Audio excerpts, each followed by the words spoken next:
On Christmas Eve, a man who has everything discovers he's lost what mattered most. When the coffee shop door opens, the past walks in, holding a child's hand, and changes everything. If you enjoy stories like this, be sure to subscribe to this channel. We post new content every day. Now back to the story. Every year on December 23rd, Ryan Miller repeated the same ritual.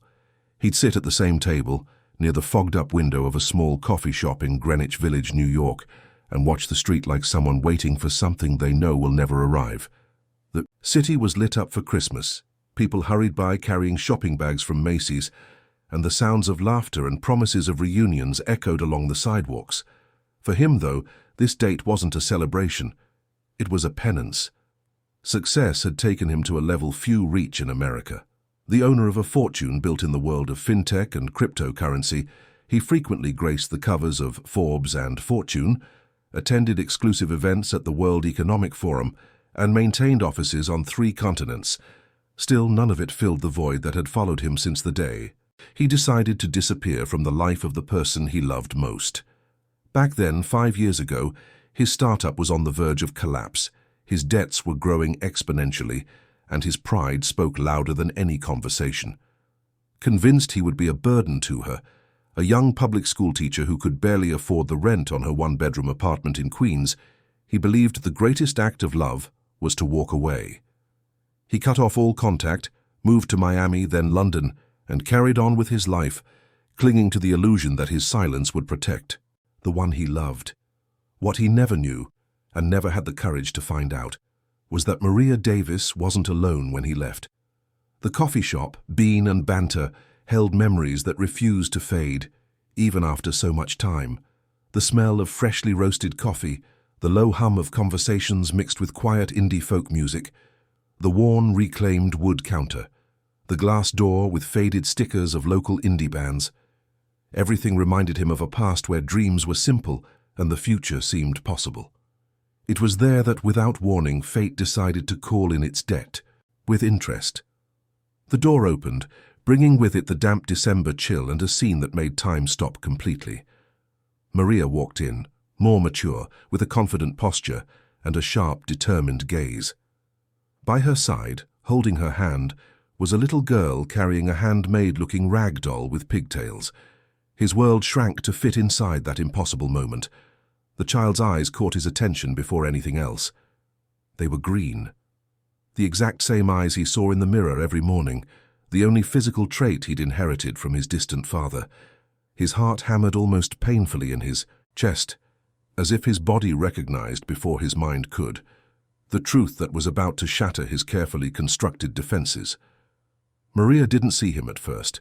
She was focused on helping the little girl take off her pink denim jacket, speaking with a calm ease that came from someone who had learned to handle everything on her own over the past few years. The girl, curious as only children can be, dropped her doll on the coffee shop floor. On instinct, Ryan stood up from his table, where his coffee had long gone cold, and picked up the toy, before someone could step on it. When he handed the doll to the child, their eyes met for the first time in 5 years. There were no words, just recognition. A silence heavy with everything that had never been said, with tears that were never shed, with sleepless nights, with a love that had been cut off mid-sentence. The past he had tried to bury under layers of international success and geographical distance resurfaced whole without asking permission. "Thank you," Maria said, her voice controlled, deeper than he remembered. She made it clear, with a simple protective gesture of pulling her daughter closer, that this was not the time for conversation, especially not in front of the child.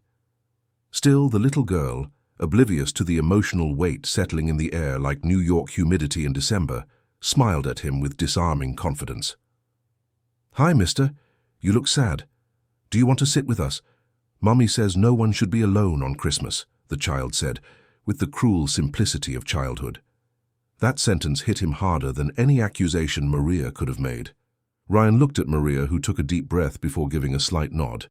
Not for him, but for her daughter. Always for her daughter. They sat at the round table near the counter, the child between them like a small, unwitting mediator. "What's your name?" Ryan asked the girl, though he suspected he already knew the answer. Sophia, she replied, fiddling with her doll's pigtails. And you? Ryan. That's a pretty name. Like a movie star, right, Mummy?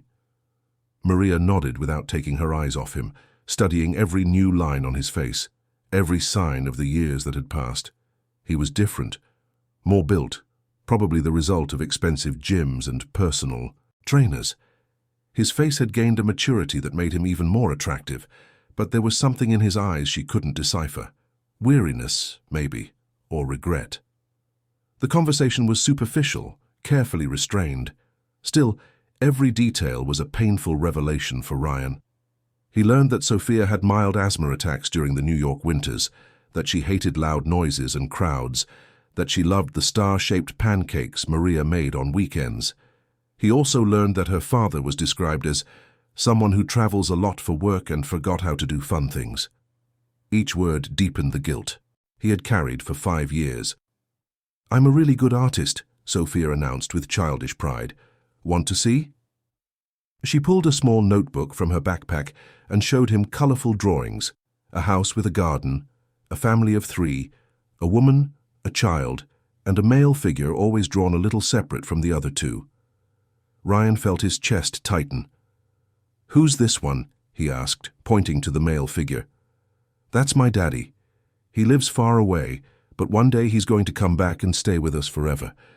Mommy said that sometimes daddies have to travel, a lot before they learn how to stay.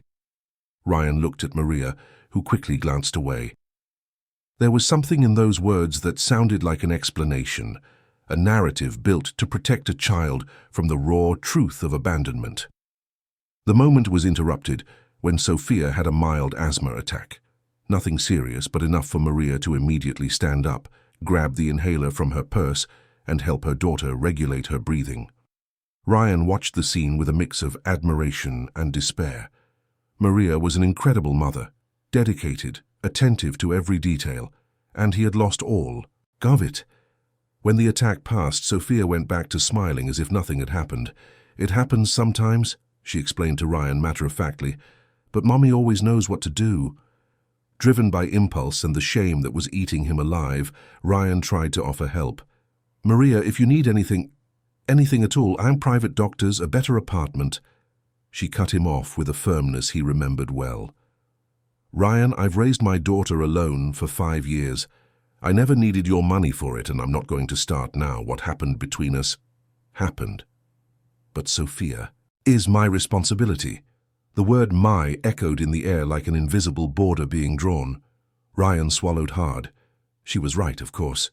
He had given up the right to have responsibilities when he disappeared. Money couldn't buy him a place, affection, or redemption. The past couldn't be rewritten with a multi-million-dollar bank account. Still, something began to give way on that chilly December afternoon. Not because of him, but because of Sophia.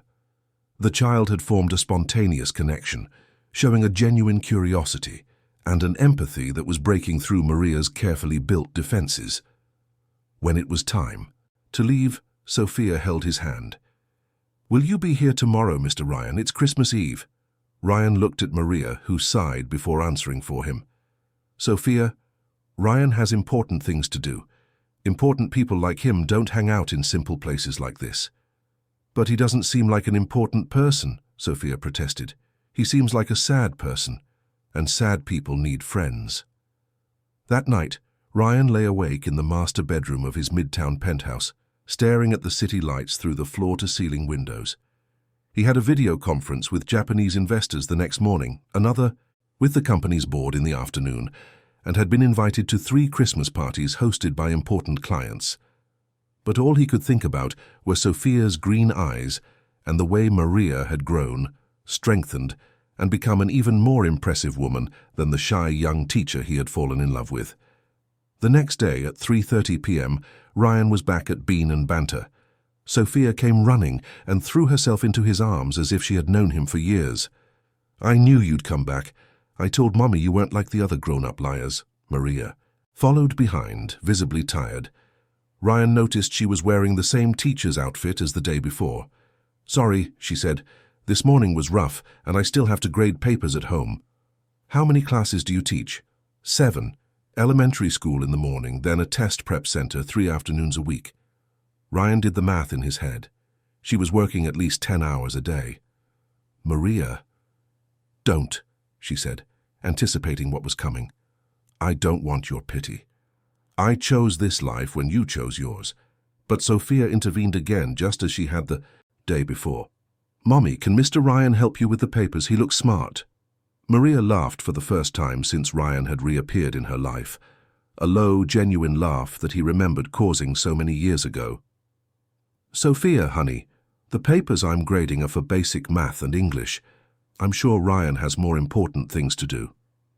Actually, Ryan said carefully, I have nothing important to do today.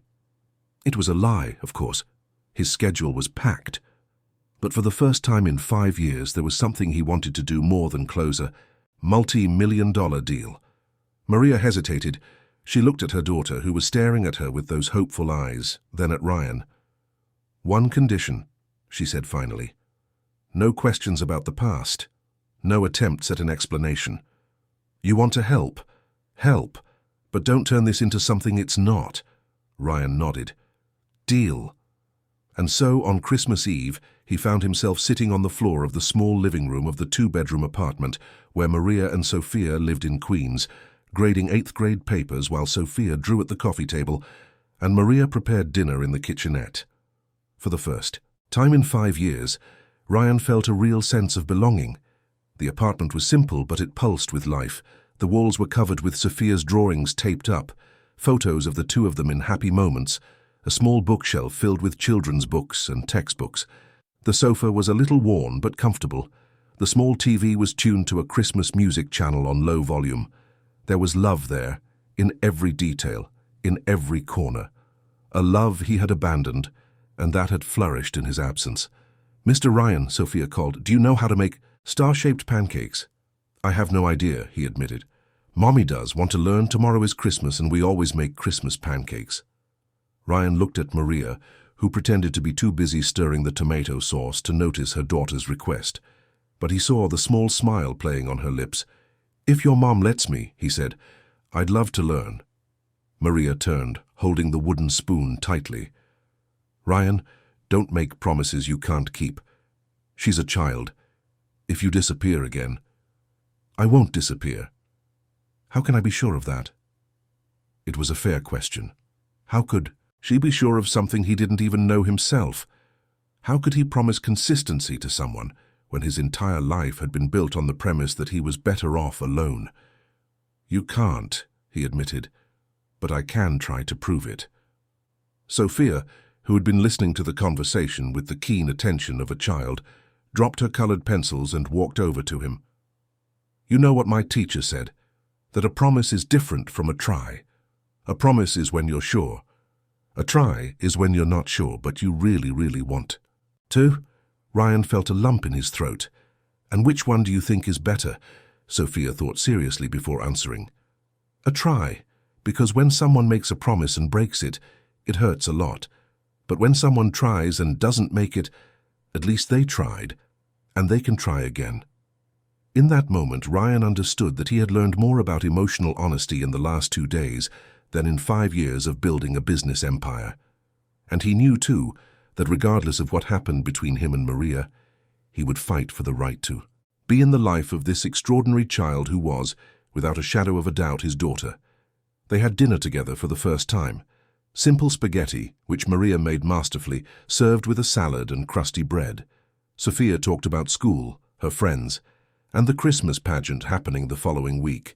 Maria talked about her students, the difficulties of teaching in an under-resourced public school, and the small successes that kept her going despite everything.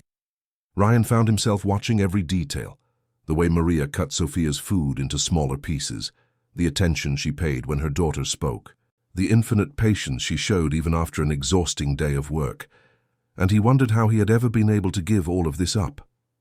When it was time for him to leave, Sophia hugged his legs tightly.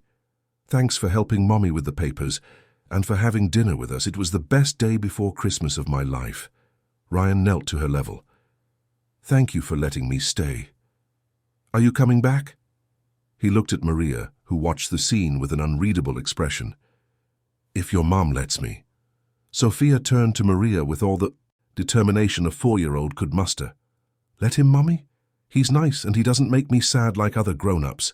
Maria sighed. "Sophia, Ryan has a very different life from ours. He has important work."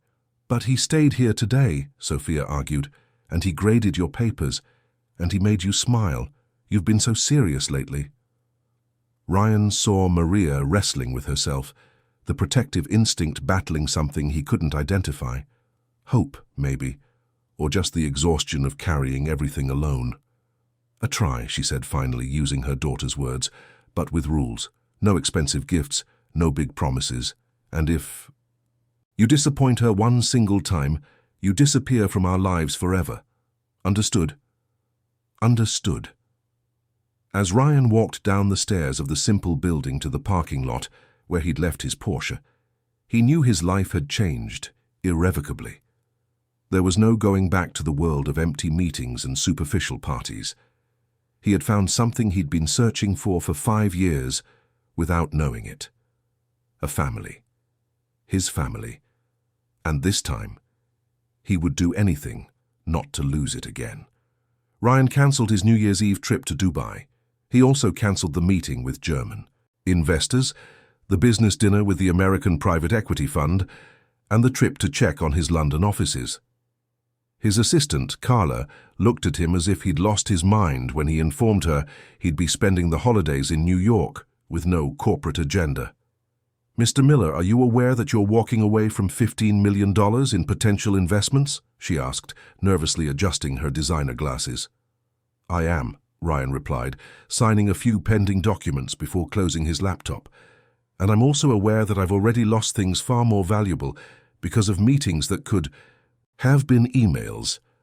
On December 25th at 8 in the morning, Ryan was standing in front of the gate of Maria's apartment building, carrying a brown paper bag. Not flowers, not jewelry, not expensive gifts that screamed his financial status. Just ingredients for star-shaped pancakes and a children's book about astronomy he'd bought at a 24-hour bookstore at LaGuardia. Sophia opened the door, already dressed in unicorn pajamas, her hair down in curls that Ryan now realized were just like Maria's back in college. "Mr. Ryan, you came. Mummy said you might not come because rich people don't wake up. Hurley?" "Your mom was wrong this time," he said, handing the bag to Sophia. "I brought everything I need to learn how to make star-shaped pancakes." Maria appeared behind her daughter, wearing a simple navy blue robe, her hair pulled back in a messy ponytail. Even without makeup, with pillow marks still on her face, she was the most beautiful woman Ryan had ever seen. Nothing had changed in that respect. "You're early," she said, and he couldn't tell if it was a complaint or a statement. "Sophia said Christmas pancakes have to be made early in the morning for good luck all year," Ryan explained.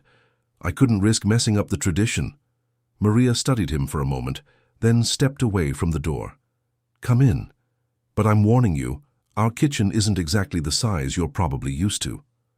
The apartment's kitchenette was, in fact, tiny. It fit one person comfortably, two if they were very close. Ryan found himself inevitably pressed against Maria's back as she explained how to make the pancake batter. Her scent was the same as 5 years ago, something floral and subtle that probably cost $20 at the drugstore. But it stirred more desire in him than any expensive French fragrance worn by the women in his social circle. "Pay attention," Maria said, trying to keep her voice steady as she felt his breath near her neck. "The batter can't be too runny, or it won't hold the star shape." "Got it," Ryan murmured, more focused on the curve of her shoulder than the consistency of the batter. Sophia, sitting on a high stool at the counter, watched everything with interest. "You guys are standing really close," she commented with the brutal honesty of children. "Did you know each other before?" Maria and Ryan immediately stepped apart. "We did," Maria answered, stirring the batter with more force than necessary. "But that was a long time ago." "Were you boyfriend and girlfriend?" Sophia continued, completely ignoring the adult's discomfort. "Sophia," Maria protested, her face flushing, "it's just that you guys look weird when you look at each other, like Clara in my class when she looks at Jason." Ryan laughed, despite the tension. "And how does Jason look at Clara?" Like he wants to kiss her, but he's too shy, Sophia replied matter-of-factly, making Maria choke on her coffee. That's enough talk about kissing, Maria said quickly. Let's focus on the pancakes.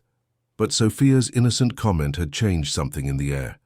Ryan caught himself watching Maria's lips more closely, remembering what it was like to kiss her, how she would sigh softly when he pressed her against the wall of the tiny apartment they shared in college. And he noticed that she was also watching him when she thought he wasn't looking. The pancakes were a disaster on the first try. Ryan had no coordination for the star shape, and Maria laughed every time he made something that looked more like a melting. Son, you're terrible at this, she said, laughing in a way he hadn't seen in 5 years. I'm terrible at a lot of domestic things, he admitted. For the last few years, I've pretty much lived on room service and expensive restaurants. What's it like to live like that? Sophia asked, genuinely curious. Always eating out? Ryan thought about the question. How could he explain to a 4-year-old that money can buy any food in the world, but it can't buy the sense of belonging he was feeling right now, sharing a cramped kitchen and making lopsided pancakes? It's kind of empty, he said honestly. You eat good food, but you're alone. And good food without company is no fun at all. Maria stopped stirring the batter and looked at him. There was something different in those words. Vulnerability, perhaps. The Ryan she had known was proud, sometimes arrogant, determined to prove he could conquer the world. This man in front of her seemed to have conquered the world and discovered it wasn't what he wanted. Why did you disappear? She asked suddenly, ignoring her own rule about not talking about the past. Sophia was focused on drawing stars on a piece of paper, so Ryan moved closer to Maria and spoke softly. Because I thought it would be better for you. I was broke, Maria. I owed money to loan sharks, had investors threatening to break my legs. I thought you deserved better. You didn't think, she replied firmly. You decided by yourself, without asking me. I was protecting you. You were running away, and you left me alone to deal with the consequences. Ryan felt the weight of that accusation. What consequences? Maria glanced at Sophia, who was still drawing, oblivious to their conversation. We'll talk about that. Later. They finished the pancakes in a tense silence. Sophia, thankfully, was too excited about the results. A few recognizable stars, other abstract shapes she insisted were stars from other planets, to notice the shift in mood between the adults. After breakfast, Ryan gave the astronomy book to Sophia, who was enchanted by the colorful photos of nebulas and planets. One day I'm going to visit all these stars, she declared, with the absolute conviction of a child. That's quite a goal, Ryan said, sitting on the floor next to her to flip through the book together. Do you have goals? Sophia asked. Ryan thought about the question. 5 years ago, his goals were clear. Build an empire, make money, be recognized as one of the most successful entrepreneurs in the country. But now, sitting on the floor of a simple apartment in Queens, looking at a children's book with a child who was probably his daughter, his old goals seemed small and meaningless. I'm discovering new goals, he admitted. Like what? Like learning how to make star-shaped pancakes, like being a better person, like... He hesitated, looking at Maria, who pretended to be busy with the dishes. Like deserving to be. Here with you two. Sophia studied him seriously. You already deserve it. You made Mommy laugh. She hasn't laughed like that in a long time. In the afternoon, when Sophia napped on the sofa after an intense morning of playing, Ryan and Maria finally sat down to talk. She served coffee in 2 mismatched mugs, one with a cat on it, the other a souvenir from some place he didn't recognize. She's my daughter, isn't she? He asked directly, without beating around the bush. Maria took a deep breath. She had been waiting for this question since the moment he showed, up at the coffee shop. Yes. Why didn't you tell me? Because you had disappeared, she said, not hiding the hurt in her voice. You changed your phone number, your email. You left the apartment without a forwarding address. What was I supposed to do? Hire a private detective with what money? Ryan ran his hands through his hair, a gesture Maria remembered well. He always did that when he was nervous or frustrated. I didn't know. Of course you didn't know. You didn't want to know. You decided it was better for me to be alone, remember? You decided. On your own, like always. The accusation cut deep because it was true.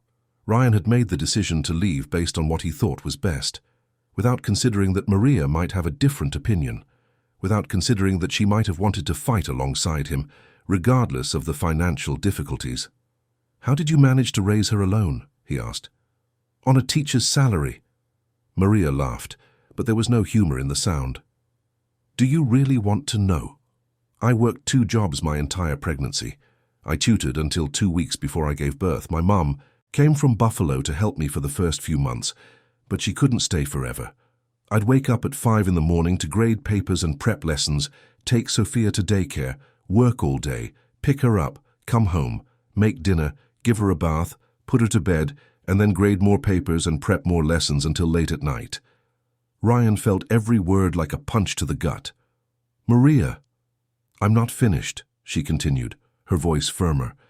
"On weekends I did freelance work, translation, proofreading, anything that would bring in a few extra dollars. When Sophia got sick, I'd lose days of work and part of my salary. When she had pneumonia last year, I almost lost my job because I missed a whole week to take care of her in the hospital." "A public hospital?" Ryan asked, though he already knew the answer. "Where else? Health insurance was a luxury I couldn't afford. We waited 8 hours in the emergency room. Sophia had a high fever. I was terrified, and I had no one to help me." Ryan closed his eyes, picturing the scene. Maria alone in a crowded public hospital holding a sick child, with no money for better care, no one to share the fear and responsibility. Meanwhile, he was probably in some expensive restaurant in Miami or London, complaining that the wine wasn't at the right temperature. "Why didn't you try to find me when she was born? Or when she got sick?" Maria stared at him with a mix of disbelief and anger. "Seriously? You disappear from my life, leave me alone and pregnant without knowing it, build a multi-million-dollar empire that's reported in every newspaper in the country, and you want to know why I didn't come chasing after you? I didn't know you were pregnant, but you knew you loved me," she yelled, then quickly glanced at Sophia to make sure she hadn't woken her. She lowered her voice but kept the intensity. "You knew you loved me, and you still chose to leave. What would have changed if you'd known about the pregnancy? Would you have stayed out of obligation? Out of guilt? I didn't want that." Ryan had no answer for that. She was right, as always. He had left because he believed it was better for her, but deep down he knew he was running from his own insecurities, from his fear of not being enough, of dragging someone he loved down into the hole he thought he was sinking into. "So, now what?" he asked. "What do you want now?" Maria looked at Sophia, sleeping peacefully on the sofa, her curly hair spread across the unicorn print pillow. "I want to protect my daughter. She's used to me, to our routine, to our simple life. I'm not going to let you come in here and mess all that up just because you found out you have a daughter." "She's my daughter too," Ryan said, trying to keep his voice calm. "Biologically, yes, but a father is the one who raises her, who's present, who wakes up in the middle of the night when she has a nightmare, who takes her to the doctor, who helps with her homework. You're a stranger who showed up in her life 2 days ago." The words stung, but Ryan knew he deserved every one of them. "Give me a chance to change that." "How?" Maria laughed bitterly. "Are you going to leave your millionaire life to play house? Are you going to give up the international travel, the important meetings, the investments? For how long, Ryan? A week, a month, until you get tired of the novelty?" "I've changed." "It doesn't look like it. You've been here for 2 days and you've already gotten 15 work calls. I've seen you checking your phone every 5 minutes. Ryan looked at the phone in his hands. She was right. Even here, trying to focus on the most important conversation of his life, part of his mind was worried about unanswered emails and missed calls. "You're right," he admitted. "I'm still learning how to disconnect from that world, but I'm trying." "Trying isn't enough," Maria said, getting up to cover Sophia with a blanket. "Sophia isn't a hobby you can drop when it gets complicated. She's not a side project on your calendar." Ryan stood up too, moving closer to her. "Maria, I know I screwed everything up. I know I don't deserve a second chance, but this kid, she's extraordinary. And part of that is because of you, because of the incredible mother you are. But she's my daughter too, and I've lost 4 years of her life. I can't get that time back, but I can try to be present from now on." Maria stared at him, searching his eyes for any sign of real sincerity. "And what if she gets attached to you?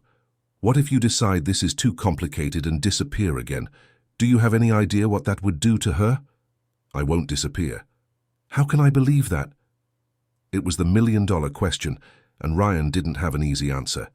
How do you prove you've changed to someone you've already hurt so deeply? How do you convince a protective mother that you deserve to be in her daughter's life when your past actions prove the exact opposite? "Give me a month," he said finally. 30 days. I'll stay in New York, cancel all my international commitments, and prove to you that I can be the father Sophia deserves. And after 30 days, if you think I haven't changed, that I can't be consistent, I'll leave. For good. And I'll never bother you two again." Maria studied him for a long moment. "And what if after 30 days I decide you can be a part of her life? What would that look like?" Ryan hadn't thought that far ahead. His business mind was used to 5-year plans, complex strategies, and multiple scenarios, but his personal life was uncharted territory. "I don't know," he admitted. "Maybe we could figure it out together." Sophia stirred on the sofa, slowly opening her eyes. "Are you guys fighting?" she asked in a sleepy voice. "No, sweetie," Maria said, rushing to sit beside her. "We were just talking." "Grown-up talk is always so serious," Sophia complained. "Mr. Ryan, do you want to play with Play-Doh with me? Mommy bought a new set yesterday." Ryan looked at Maria, who gave an almost imperceptible nod. "Of course," he said, sitting on the floor again, "but I should warn you I'm terrible at making anything with my hands." "That's okay," Sophia said, now fully awake. "I'll teach you. You just have to be patient and like learning new things." As she watched Ryan try to mold an animal that was supposed to be a cat, but looked more like a colorful slug, Maria wondered if she was making the biggest mistake of her life, or if she was finally letting Sophia meet the father she had always dreamed of having. The first week of Ryan's trial period was a controlled disaster. He tried to pick Sophia up from school and was 2 hours late because he hadn't factored in the rush-hour traffic from Queens. He tried to help Maria make dinner and burned the rice twice in a row. When Sophia had an asthma attack in the middle of Tuesday night, he panicked and almost called an ambulance before Maria explained with forced patience that it was just a mild attack that could be managed with the inhaler and some breathing techniques. "You need to stop trying to solve everything with money," Maria said the next morning as she made breakfast. And Ryan nervously scrolled through his phone, clearly wanting to hire a private pulmonologist for Sophia. "You can't buy everything in life, but better medical care could." Sophia has medical care. At the community health clinic, Dr. Fernandez is excellent and has known her case since she was born. We don't need a $1,000 consultation to hear the same advice. Ryan put his phone away, frustrated. In his world, problems had expensive, quick solutions. In this new world, the solutions were patience, knowledge, and care, things money couldn't buy and that he was learning from scratch. But there were moments that made up for all the difficulties. Like when Sophia took his hand on the way to school and said, "Mr. Ryan, you're getting better at being a dad. Yesterday, you only burned 1 thing at dinner, not 2. Or when Maria smiled, genuinely watching him try to comb Sophia's curly hair and make a completely crooked ponytail. "At least her hair is up," he said defensively. "Crooked, but up." By the end of the first week, Ryan had cancelled meetings worth $30 million, delegated 3 major negotiations to partners at his company, and ignored over 100 emails marked urgent by his team. His assistant Carla called every day, sounding more desperate each time. "Mr. Miller, you need to make a decision on the acquisition offer for the Argentinian blockchain startup. They've been waiting for an answer for 5 days." "Delegate it to Michael," Ryan replied, while helping Sophia assemble a 500-piece puzzle on the living room floor. "Sir, this is a $20 million decision. You always insist on—" "Carla," Ryan interrupted. "If Michael can't make a $20 million decision on his own, then we hired the wrong person to be CFO. Delegate it." Across the room, Maria watched the conversation, trying to hide a smile. Seeing Ryan give up control of the business empire he built to focus on a Paw Patrol puzzle was simultaneously impressive and terrifying. Impressive because it showed a dedication she hadn't expected. Terrifying because the longer he stayed, the harder it became to imagine life without him again. The second week brought new challenges. Ryan rented a furnished apartment in the same neighborhood, not a penthouse in Midtown, but a simple 2-bedroom 4 blocks away.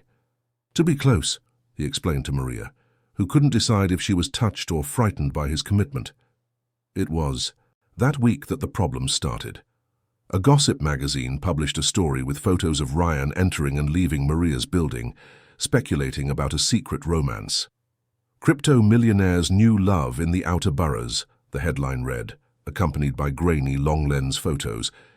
Maria saw the article when a fellow teacher showed her on her phone during a break at school. "Maria, isn't that you in the picture? And isn't that guy some famous businessman?" Maria's heart pounded. She knew the media's power to turn simple stories into scandals, and she knew that her private life, and especially Sophia's, was now at risk of being exposed. "I need to talk to you," she told Ryan over the phone, her voice tense. "Now."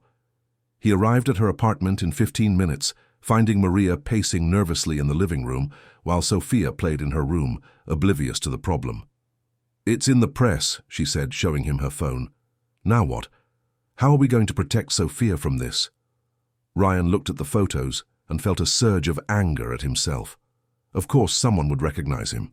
He was a public figure. He appeared in business magazines. He attended televised events. How had he not thought of this? "I'll sue the magazine," he said immediately. "Invasion of privacy? Unauthorized use of image?"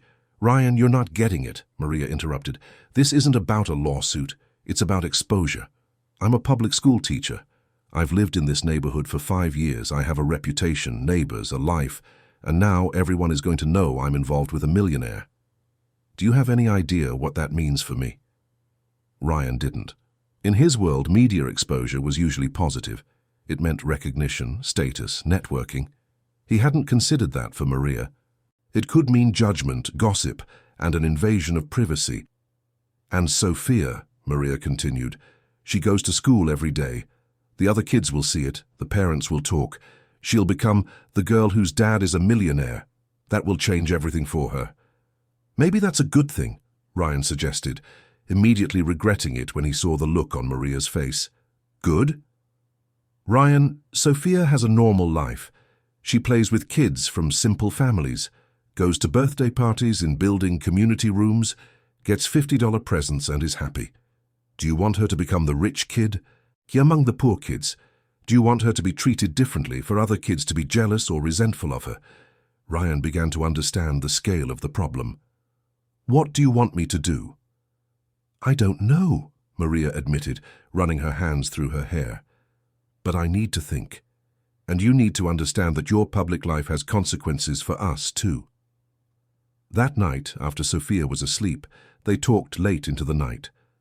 Ryan told her about the constant pressure of public life, how every decision was scrutinized, every appearance photographed, every relationship speculated about by the press. Maria talked about her need for privacy, about how she had built a stable, secure life for Sophia away from the spotlight. "I don't want her to grow up thinking money solves everything," Maria explained. "I want her to value what she has, to understand the value of hard work, to be grateful for the simple things." "And you think being around me will teach her the opposite?" Maria hesitated. "I don't know. Maybe. You live in a bubble where anything is possible, where there's no such thing as I can't afford it. How will she learn about limits, about effort, about earning things?" Ryan didn't have an immediate answer. It was true that for years he hadn't thought of money as a limitation. If he wanted something, he bought it. If he had a problem, he paid someone to solve it. How do you teach middle-class values to a child when you no longer live a middle-class life? The crisis deepened when, in the 3rd week, the school principal called Maria in for a meeting. Sophia had gotten into a scuffle during recess. Some older kids had been teasing her, saying she thought she was rich now because of the articles online. Sophia, who didn't even know what it meant to be rich or poor, was left confused and hurt. "The situation is affecting the school environment," the principal explained. "Some families are talking. speculating. It might be better to consider a private school for Sophia. Maria left the meeting furious, not at the principal who was just trying to maintain harmony at the school, but at the whole situation. Sophia was being punished for something she hadn't chosen, didn't understand and couldn't control. "Is this what you wanted?" she asked Ryan when she got home and found him helping Sophia with an art project. "Now my daughter can't even go to the school she's always gone to because you decided to show up in our lives." Sophia looked between the two adults, sensing the tension in the air. "Mummy, are you mad at Mr. Ryan?" "No, sweetie," Maria said, forcing a smile. "Mummy's just a little worried about some grown-up stuff." Ryan waited for Sophia to go back to her room before he answered. "Maria, I'm sorry. I didn't think about the consequences, but we can fix this." "How? Are you going to disappear from public life? Are you going to stop being a millionaire? Are you going to pretend you're not who you are?" "No," Ryan said slowly. "But I can protect you better. Higher security, move you to a more private location." "Ryan!" Maria exploded. "You're not listening. I don't want private security. I don't want to move to some rich person's apartment. I want my life back. I want my daughter to have a normal childhood." The words echoed in the small apartment like an ultimatum. Ryan felt the weight of the realization. Maybe it wasn't possible to reconcile his two worlds. Maybe he had to choose between being who he was and having the family he wanted. "What if I left public life?" he asked after a long silence. Maria looked at him skeptically. "What? What if I sold the company, invested everything in passive funds, retired, became a regular person?" "Ryan, you're 32, you can't retire." "Yes, I can. I have enough money to live well for the rest of my life without working. I could dedicate myself completely to being a father." Maria studied him, searching for signs that he was serious. "You would give up everything you've built for us?" "In a heartbeat," he answered without hesitation. "Why?" Ryan moved closer to her, stopping only when he saw she didn't back away. "Because in the last 20 days, I've been happier than I've been in the last 5 years. Because when I wake up in the morning, the first thing I think about is seeing Sophia smile. Because when I look at you, I remember who I was before I got lost in this world of money and power." Maria felt her heart race. There was sincerity in his words, a vulnerability she remembered from when they were young and in love. But there was also fear. Fear of believing, fear of letting herself feel what she was feeling. "Maria," Ryan continued, "I know I screwed everything up 5 years ago.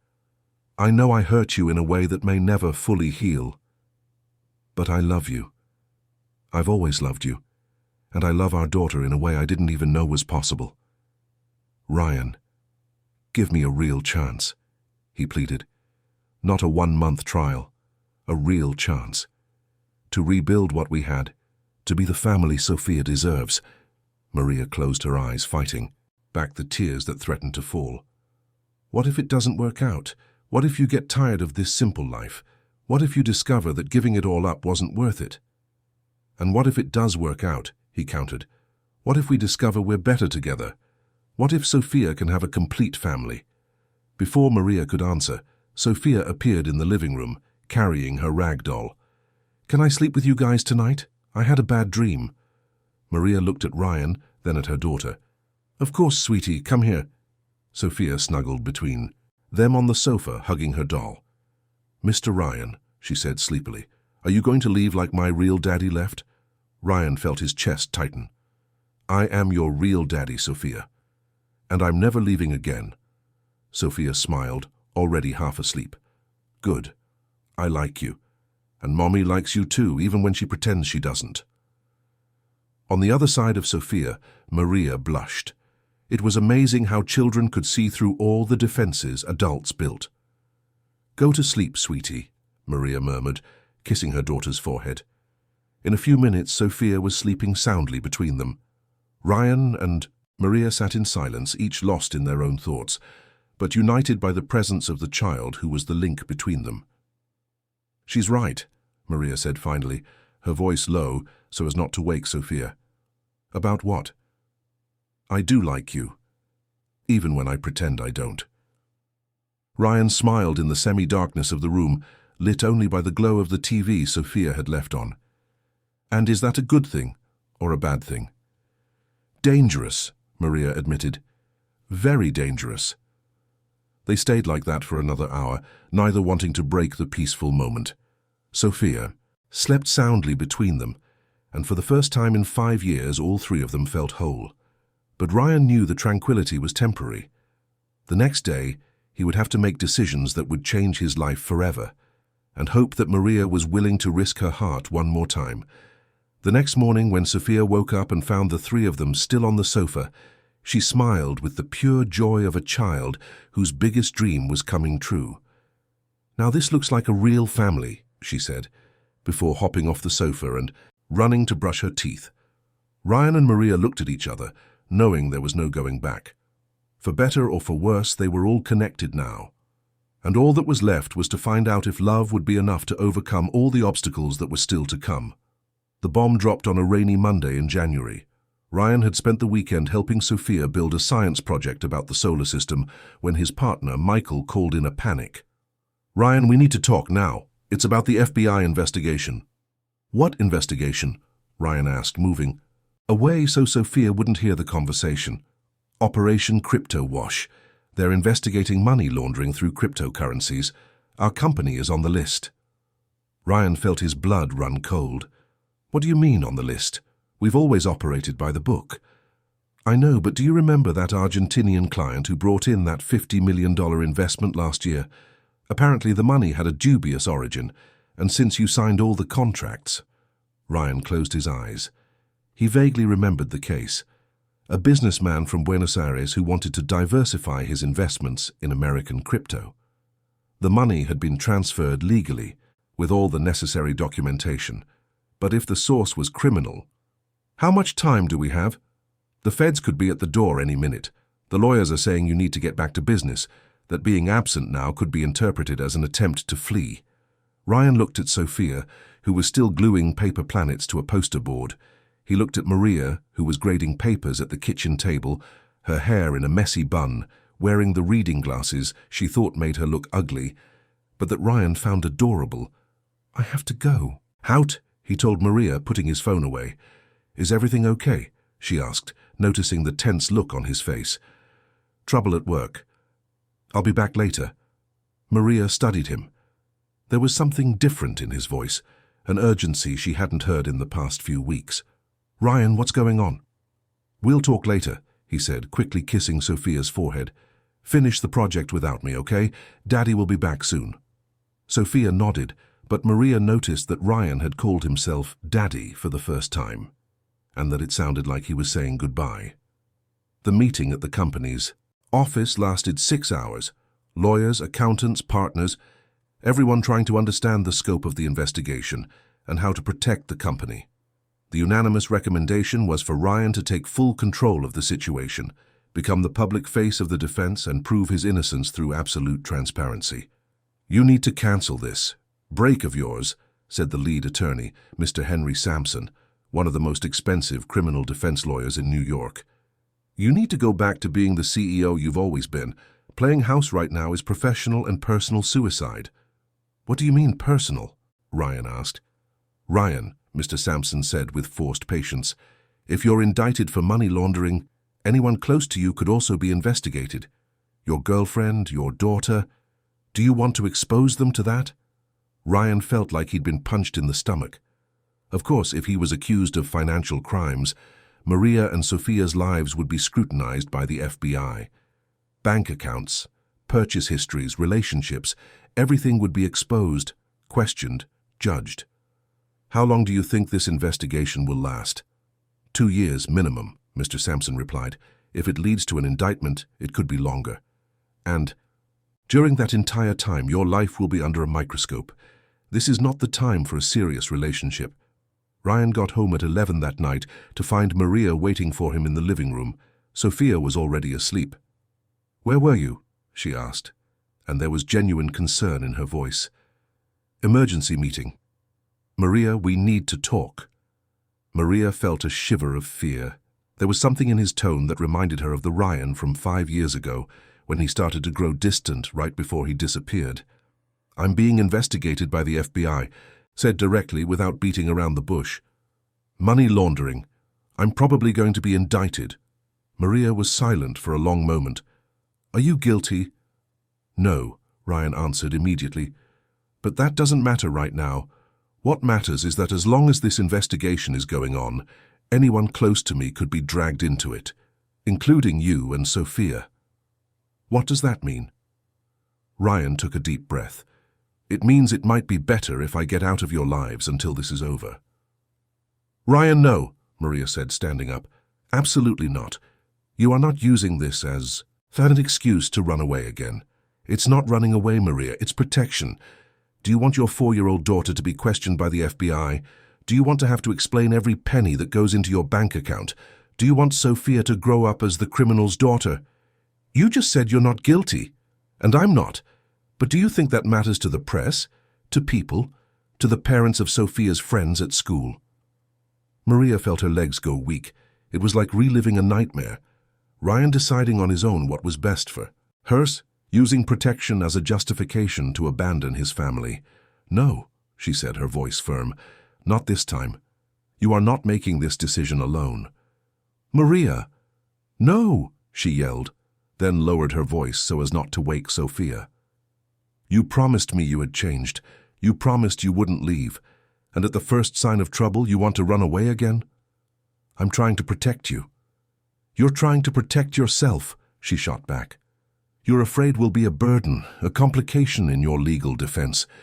It's easier to deal with this alone than to have to worry about us too. Ryan fell silent because there was truth in her words. It was easier to face a criminal investigation without having to worry about the consequences for a woman and child he loved. But that didn't mean he was running away out of cowardice. What if you go to jail? Maria asked, her voice softer. What if the worst happens? If I go to jail, you'll be better off far away from me. According to who? You? Your expensive lawyers? Or Sophia, who finally met her father, and will now have to deal with being abandoned again? Ryan had no answer for that. Maria, I can't drag you into this mess, and I can't let you face this alone again, she said, moving closer to him. Ryan, I spent 5 years wondering what happened to you. If you were alive, if you were okay, if you ever thought of me.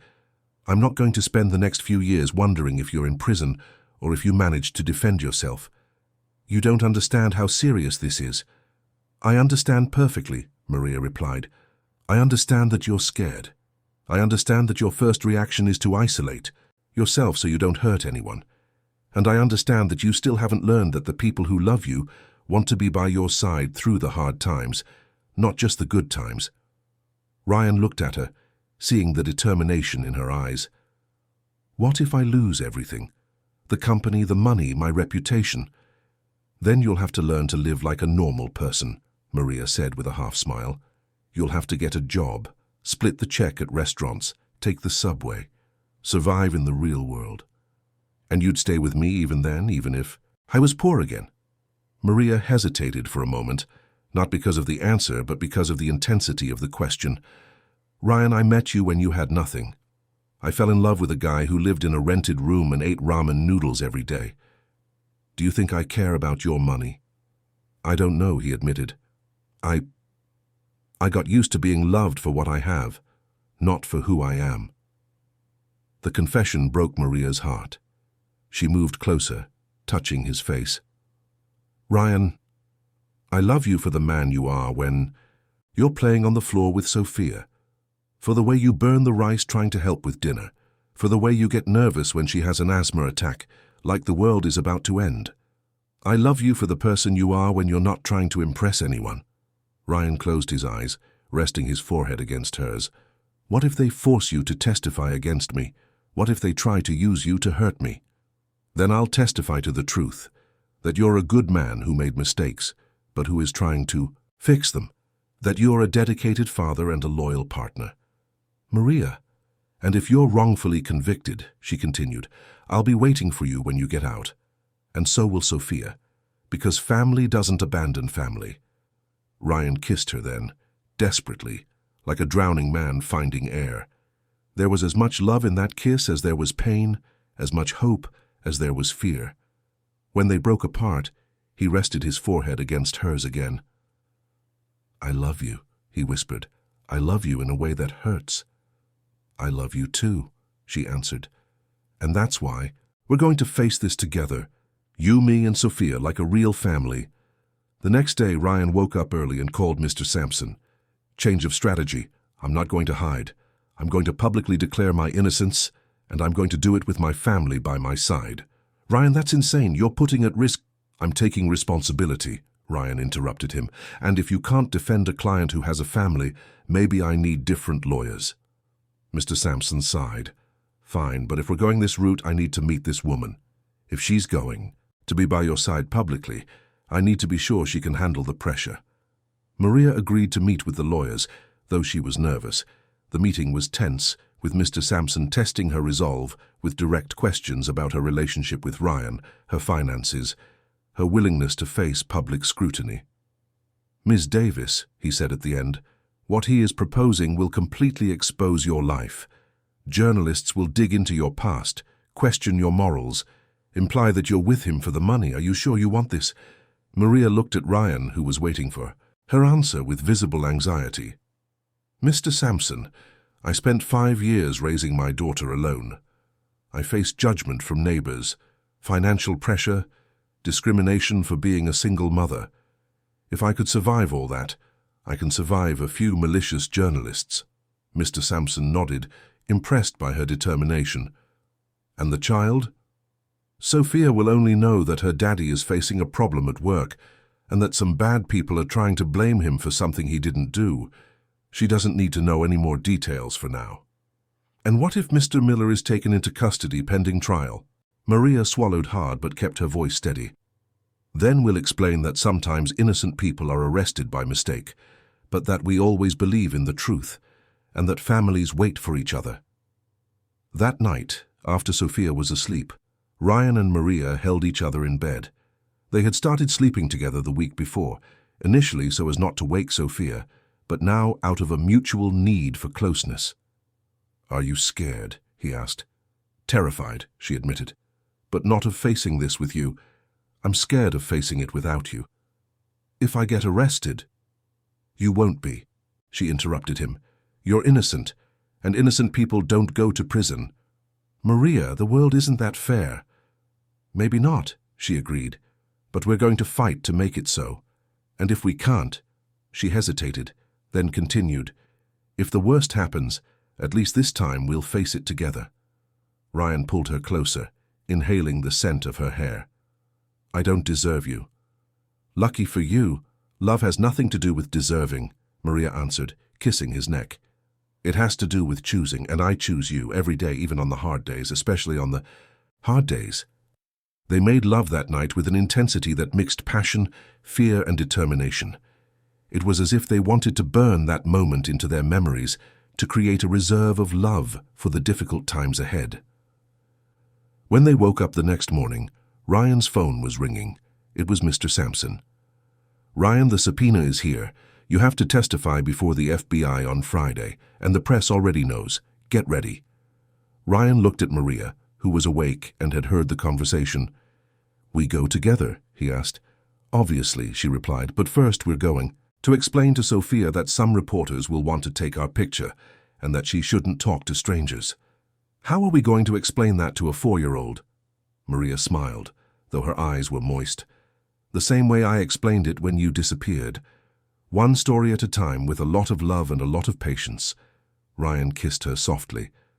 "I love you, and I'm going to spend the rest of my life making up for those 5 lost years." "You can start by not losing another single day," she said. "Not even if things get hard." "Promise," he said, and this time they both knew he would keep it. The next 4 months tested the family in ways none of them had imagined. The FBI investigation intensified, with Ryan being called in to testify 3 times, his company being subjected to a search and seizure, and every detail of his life scrutinized by authorities and the press. Maria was questioned twice as a witness, had her bank accounts reviewed, and faced weeks of harassment from journalists at the entrance of the school where she worked. Sophia, shielded from as much information as possible, only knew that Daddy was solving some boring problems at work, and some mean people were trying to blame him for things he didn't do. The simple explanation worked for a 4-year-old, but it didn't stop her from sensing the constant tension in the adults around her.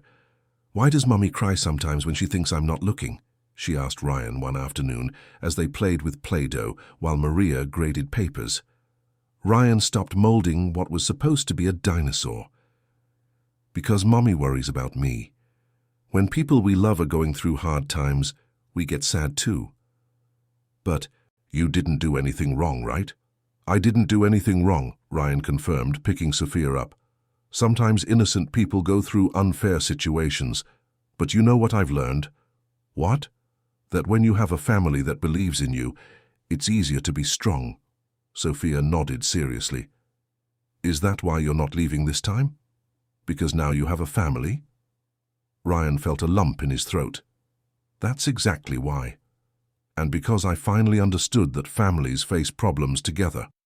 The breakthrough came on a rainy Tuesday in May. Mr. Sampson called out of breath with news that changed everything. "Ryan, they got the real culprit. The Argentinian businessman was arrested in Buenos Aires for laundering money for Mexican cartels. And what's more, he confessed that he forged documents to make you look like an accomplice. You're clear." Ryan collapsed into a chair, relief washing over his body like a wave. "What do you mean, clear?" "The FBI is dropping the case tomorrow. You were the victim of a setup, and the DOJ is opening an investigation into the criminal organization. You could even sue the government for damages." When Maria got home from work that night, she found Ryan sitting on the living room floor, smiling in a way he hadn't in months. Sophia was in his lap, and they were watching a cartoon. "Did something happen?" she asked, hesitant. Over the past few months, she had learned to fear unexpected news. "It's over, Maria," Ryan said, standing up with Sophia in his arms. "They caught the real guy. I'm free. We're free." Maria stood still for a moment, processing the information. Then she sank onto the sofa, covering her face with her hands. She didn't cry from sadness. She cried from pure relief, from emotional exhaustion, from gratitude that they had survived the nightmare together. "Does this mean you guys won't be sad anymore?" Sophia asked with the practicality of a child.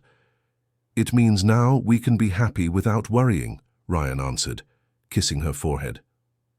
That night, after Sophia was asleep, Ryan and Maria talked late into the night about the future. The experience had changed them both profoundly. Ryan had discovered that money and status were secondary compared to family and integrity. Maria had proven to herself that she was stronger than she ever imagined, capable of protecting her family and supporting the man she loved, even in the most adverse circumstances. "What do you want to do now?" Maria asked, nestled in his arms. "I want to marry you," Ryan answered without hesitation. "I want to officially adopt Sophia. I want to have more kids with you. I want a normal, simple life, where what matters are the people, not the business." Maria lifted her head to look at him. "Really? Really? Over the last few months, I sold my majority stake in the company. I'm still a minority partner, but I don't have to be involved in the day-to-day anymore. I have enough money for us to live well for the rest of our lives, but I want to use this time to be a father, a husband, and maybe do something that really matters." "Like what?" "I don't know yet. Maybe work in education, since you've shown me how important it is, or social projects. Something that leaves the world a little better for Sophia." Maria smiled. "And you're sure you won't miss the life of a millionaire CEO?" "Maria," Ryan said, turning to face her, "for the last 4 months, I've had everything I built questioned, investigated, nearly destroyed. And you know, what kept me sane? Waking up in the morning with you beside me and Sophia jumping on our bed. The 3 of us having dinner together, even when it was just rice and beans because you didn't want to spend money that could be traced. Helping Sophia with her homework. Watching a movie on the cramped sofa with you two, that's real wealth." 3 months later, in a simple ceremony at City Hall, Ryan Miller and Maria Davis were married. Sophia was the flower girl, wearing a yellow dress she had picked out herself and carrying a bouquet of daisies. The only guests were Maria's mother, who came from Buffalo, and Michael, Ryan's partner and best friend, who served as a witness. "Do I have a real family now?" Sophia asked as they left the courthouse. Now you have an official family, Ryan answered, picking her up. But you've always had a real family. Can I call you Daddy instead of Mr. Ryan? You can call me whatever you want, Princess. I'm your dad either way. Sophia considered for a moment. I'm going to call you Daddy Ryan. That way everyone knows you're my dad, but you're also my friend. Maria laughed, taking her husband's hand. Perfect. Daddy Ryan is perfect. They moved into a house in a modest gated community in the Bronx, with 3 bedrooms, a small backyard, and a place for Sophia to play. It wasn't a mansion, it didn't have a city view or an infinity pool, but it had something Ryan's expensive homes had never had. It felt like home. Ryan enrolled Sophia in a quality private school, but not an elite institution. I want her to grow up knowing she's privileged but without feeling superior to others, he explained to Maria. And I want her to understand the value of what she has.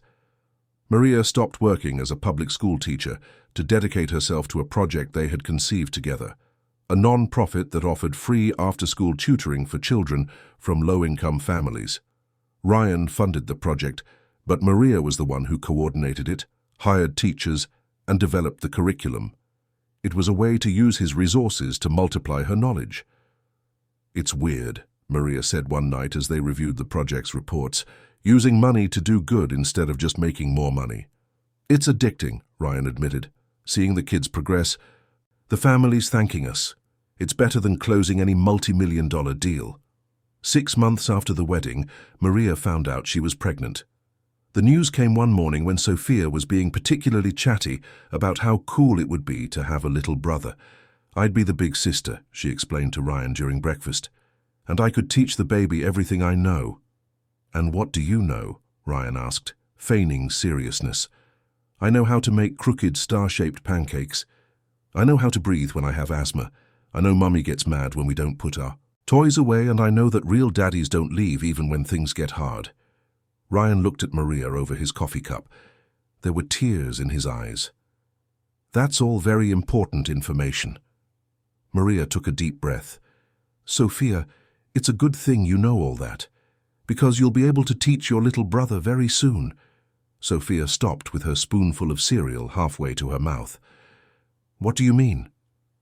Mommy's having a baby, Ryan said softly. Sophia dropped her spoon and shrieked with joy, jumping from her chair to hug Maria. I'm going to be a real big sister when? What's it going to be like? Is it going to come out of your tummy? Can I pick the name? They laughed at the rapid-fire questions, each trying to answer a part. But it was Sophia's reaction of pure joy that made it all the more special. Michael, their son, was born on a spring morning, just after Sophia had turned 5. She was the first person besides her parents to hold him, and the seriousness with which she took on the role of big sister moved even the nurses in the maternity ward. Hi, Michael, she whispered to the tiny baby in her arms. I'm your sister, Sophia. I'm going to teach you everything about our family. Our daddy is the best in the world. Our mommy is the smartest, and we have a lot of love here in this house. Ryan filmed that moment, knowing he would want to remember the first time his 2 children met forever. 2 years later, when Michael was starting to form words and Sophia was learning to read fluently, the family was gathered in the living room on a Sunday afternoon. Ryan was doing a puzzle with Sophia while Maria nursed Michael on the sofa. Daddy Ryan, Sophia said suddenly, do you remember when you disappeared and took a long time to come back? Ryan stopped fitting the pieces together. It was rare for Sophia to mention that early period. I remember. Why, Princess? I was thinking that it was a good thing you disappeared. Maria and Ryan looked at each other, surprised. Why was it a good thing, sweetie? Maria asked. Sophia thought carefully before answering, as she always did with important questions, because if you hadn't disappeared, you wouldn't have learned that family is more important than work. And if you hadn't learned that, maybe you would have left when Michael was born, or when Mummy got sick when she was pregnant, or when I had that really bad asthma attack. Ryan felt a lump in his throat. His daughter's wisdom always surprised him. You're right, he admitted. I needed to learn that family is forever, not just for the easy moments. And you've learned now, she asked. I've learned. And you know how I know I've learned? How? Ryan looked at Maria, who was smiling through tears, then at Michael, who had fallen asleep. in his mother's arms. Because I can't imagine any place in the world I'd rather be than right here with you three. Sophia nodded, satisfied. I can't imagine our family any different either. That night, after the children were asleep, Ryan and Maria sat in the small backyard of their house, watching the stars in a clear New York sky. Do you have any regrets? Maria asked. About changing everything, leaving the life of a successful businessman? Ryan thought about the question. He thought about the years of loneliness in expensive apartments, the meaningless business dinners, the constant travel to places he visited but never truly saw. He thought about the life he had before, full of money, recognition, and emptiness. The only thing I regret, he said, pulling Maria closer, is taking so long to understand what really matters. And what really matters? Ryan kissed her forehead, inhaling her familiar scent. This. You, me, Sophia, Michael. Waking up every day knowing I'm loved, not for what I have, but for who I am. Knowing my children are growing up safe, happy, and knowing they are the priority in my life. Knowing you love me not despite my mistakes, but including them. You've become a very wise man, Ryan Miller. I've become a very loved man, Maria Miller. It makes all the difference. They stayed there, holding each other under the stars, planning the future. Sophia was getting seriously interested in astronomy, so maybe it was time for a trip to an observatory. Michael was starting to walk, so they would need to baby-proof the corners of the house. The non-profit was growing, and maybe it was possible to expand to other parts of the city. Simple domestic plans centered on family, the kind of plans Ryan had never made in his business life, but which now seemed to be the only ones that truly mattered. You know what else? Maria said, snuggling deeper into his arms. What? Sophia's right. It was a good thing you disappeared back then. Not at the time, not for the lost years, not for the pain, but because you had to leave to learn how to stay. And now, you know how to stay. Ryan kissed the top of her head. Now I know there's nowhere else in the world I'd rather be.